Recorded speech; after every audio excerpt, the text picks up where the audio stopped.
Hey guys, what's up everybody? My name is Orange Dwarf and I am here for another video. And again, it's going to be another type of video because I don't know what I want to do with my life apparently, because I haven't uploaded in a while and I will get to the updates soon, don't worry. But today's going to be a review style video. I've been wanting to do a review video for such a long time and I finally have the perfect show to do it with. It was a show back when I was growing up. I loved it half to death. One of my favorite shows over Pokemon and Yu-Gi-Oh! By far. Code Lyoko. And now, Code Lyoko was one of my favorite shows, yes. And I loved it half to death. Mostly because I was like 5 years old and I was a little stupid back then and I didn't know what was going on, but either way, it was one of my favorite, not animes, it was one of my favorite cartoon series by far. Now, on with the updates. Yes, I haven't been uploading in a while because, as you know, if you guys don't know, I am in band at my school, and I went through percussion camp last week, and I couldn't upload because I wouldn't get done until like 4 o'clock, and I would be super tired and worn out. And I couldn't really do anything. Like, you can't record something good when you're like worn out, hurting, and super tired. Now, this might be the only video for a while because band camp will be starting up this Monday. So I won't be able to upload very much. So I'll probably end up cutting it down to once a week, with probably some more Pokemon stuff or another review. But pretty much that's all for the updates, and let me know in the comment section below if you want to see more updates or not. Now, on to the review. Code Lyoko. The main plot is that there is a super evil computer program called Xana, and these kids from a local private institution called Katic Academy must save the world before Xana can enslave humanity. Now, there are 4 seasons and there's a two-part special. I would highly recommend that you watch it because it mostly falls in the realm of science fiction. Mostly falls into science fiction. Now, let's start off with how they discovered the supercomputer in Xana. Jeremy Belpois, who is the one who is next to the pink-haired girl, he had discovered the supercomputer because he was going to an old factory to look for parts for a robot. What could possibly go wrong? Well, he was rummaging through an abandoned factory on the outskirts of town, and he went there and he found a supercomputer. He found a computer in a highly intense mainframe, quote unquote. Now he ends up going down lower into the supercomputer room, and he turns on the supercomputer, which is where Xana is stored. Now the entire first season is pretty much bringing Aelita, who is trapped on Lyoko, and she is the pink-haired girl that you see in the picture. The whole first season is pretty much bringing Aelita to the real world. It is actually really, really nice the way they present this, because Xana, and it's pretty much like the whole good guy, bad guy thing, and it's really good because Xana will do anything and everything and anything to keep them from rematerializing Aelita back into the real world. They do eventually do that, but at what cost? They eventually find out that Xana has implanted a virus in Aelita, and they must try to find an antivirus in the second season. Now in the second season, Xana becomes even more powerful, and he brings new monsters called tarantulas. Now these tarantulas are extremely powerful. They have a highly powerful laser which can pretty much two-shot you and devirtualize you. Now, if you were to if you were to go into Lyoko, find a tarantula, you would probably run scream. But these guys are just charge in and fight. Now, the main characters of this are Odd, Yumi, Oric, Jeremy, Aelita, and eventually in the 4th season, William. Sorry, I need a drink of water. Now, this series is highly action-packed, I would say. I wouldn't say action-packed per se, but it's pretty epic because in the 2nd season, Xana is trying to get Aelita's memory. Steal Aelita's memory and get the keys to Lyoko so he can escape the supercomputer. Because that way, even if the gang turns off the supercomputer, Xana will not be turned off either. But the reason they need to find the antivirus is that because Xana had linked Aelita with him with a quote-unquote virus, but actually stole something from her.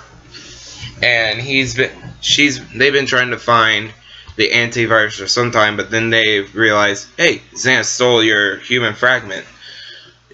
And pretty much they have to find the missing fragment, and this is toward the last episode. They must find the missing fragment. They find the missing fragment, and Xana also gets the keys to Lyoko, so that way he can escape the supercomputer. Now in Season 3. Season 3 is pretty much them, is pretty much Xana trying to wipe out Lyoko, so that way the Lyoko warriors cannot stop him. The way he does this is the Skipazoa, which is a little jellyfish thing that he used in Season 2 to take Aelita's memory. The way they do it is, the way he's doing this is that way he uses a Skipazoa to brainwash Aelita into working with him, implanting some sort of virus in her, so that way Xana takes control of her. Aelita, then the group must then stop Aelita from reaching the Way Tower and entering the code Xana, thus wiping out the sector. Once all 4 sectors are gone, they think, oh no, they have no way of getting to Lyoko anymore because they only have Sector 5 left. Then Jeremy finally finds out how to virtualize them into Sector 5, so that way they can stop Xana from destroying the core of Lyoko. Again, so that way they don't lose what's left of Lyoko. They then decide to add a new member to their little group, and his name is William Dunbar. William Dunbar is the character next to the girl in the black, Yumi. Now, at first Yumi was against bringing William into the group, but then after a while she realizes we need to add someone because these Xana attacks are getting way too much for us to handle. So they eventually add William Dunbar, so that way they have another person to fight Xana with. He gets virtualized onto Lyoko into Sector 5 for the first time, and the Skipazoa takes control of him. He then proceeds to devirtualize Aelita, and he makes his way to the core zone. Well, he makes his way to the chamber of the core of Lyoko. The core of Lyoko only has 2 protective shield layers, and there with William Dunbar is a bunch of creepers. Creepers are one of the monsters they find in Sector 5. Odd, Yumi, and Oric must try to stop William before Xana can destroy the core of Lyoko, because he is controlled by Xana. They unfortunately fail because William is far too powerful under Xana's control. He proceeds to destroying Lyoko, and he is protected by Xana, and he is now under Xana's control.